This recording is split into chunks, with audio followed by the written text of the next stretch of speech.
क्रिसमसच्या सुट्ट्या पडल्या की ऑर्डर सुरू झाले की एकावर एक बनवायचे स्पेशल पदार्थ. मग मस्तपैकी कुकर लावलं सकाळी पटकन.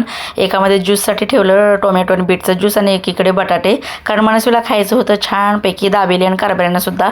आणि हेल्दी करूया म्हटलं. बाहेरचं आता जास्त खाणं चांगलं नाही आहे, पाव वगैरे चांगले नसतात जास्त खाणं. मग म्हटलं आता काय आयडिया करूया आपण.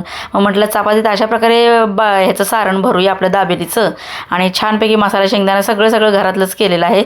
मसालासुद्धा मी ह्याचा दाबेलीचा घरीच बनवला. आणि म्हटलं चपातीमध्ये असं घालून बघूया येते का आपल्याला दाबेलीसारखं करायला. तयार केलेलं दाबेलीचं सारण असं एका साईडला टाकायचं चपातीत आणि दोन्ही बाजूने असं खरपूस छानपैकी बटर टाका, तूप टाका, तेल टाका, काही टाका आणि मस्तपैकी खरपूस असं केलं की नाही पोरांना गरम असं खायला लय भारी वाटतं.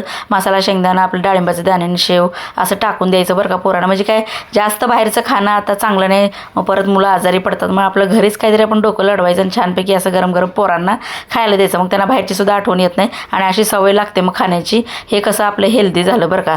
आणि पाव पण खाल्ले की पावाने पोट फुगतं, गॅस होतं. त्यामुळे म्हटलं गरम सगळ्यांनाच दिलं. म्हटलं आता आपण पण सुद्धा खाऊया. मी खाऊन बघितलं काय सांगू तुम्हाला, एकच नंबर लागते बरं का. तुम्हाला कसा वाटला व्हिडिओ आवडल्यास लाईक शेअर सबस्क्राईब नक्की करा बरं का, विसरू नका.